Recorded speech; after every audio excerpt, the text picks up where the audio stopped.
뉴스의 현장에서 사실을 확인하는 현장 검증입니다. 13명의 사상자와 1,300억 원 넘는 막대한 재산 피해를 낳은 속초 고성 산불. 발생한 지 5년이 지났습니다. 당시 산불로는 세 번째, 14년 만에 특별 재난 지역이 선포됐었죠. 이후 2022년과 지난해 대형 산불이 난 곳 역시 연이어 특별 재난 지역으로 지정됐습니다. 그런데 집을 잃은 이재민들에게 지원은 그 이름처럼 특별했을까요? 현장을 확인해봤습니다.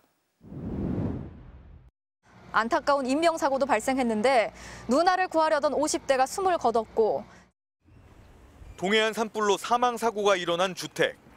5년이 지난 지금도 폭격을 맞은 듯한 모습 그대로입니다.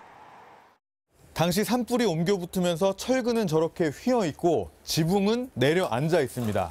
그리고 이쪽으로 보시면 당시 사용하던 가재 도구도 이렇게 불에 탄 채 여전히 남아 있습니다.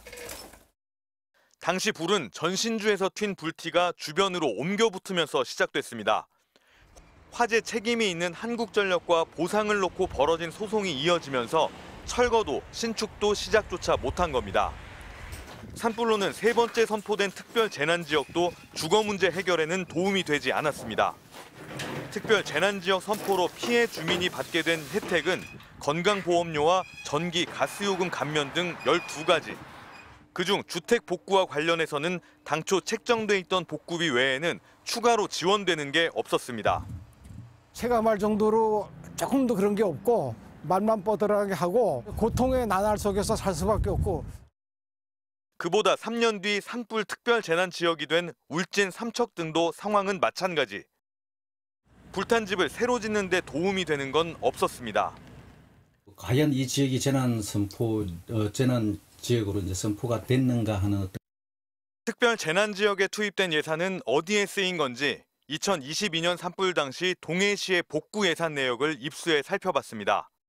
568억 원의 예산 중 개별 피해자를 위한 사유시설에 쓰인 건 단 5%뿐.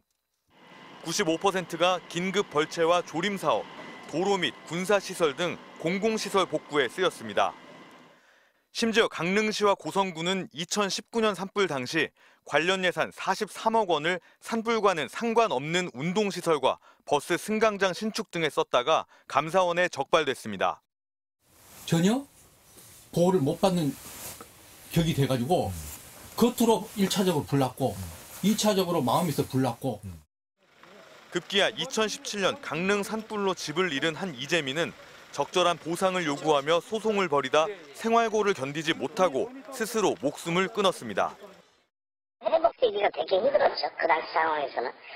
그래서 정신적으로도 그렇고 되게 힘든 생활을 하셨습니다. 특별 재난지역으로 선포돼도 특별한 지원은 체감할 수 없는 현실. 지금과 같은 시혜성, 일회성 지원이 개선되지 않는다면 아무 죄 없는 이재민들의 고통은 계속될 수밖에 없습니다. 저희들 잘못이 아니죠. 저희도 아무것도 잘못한 게 없어요.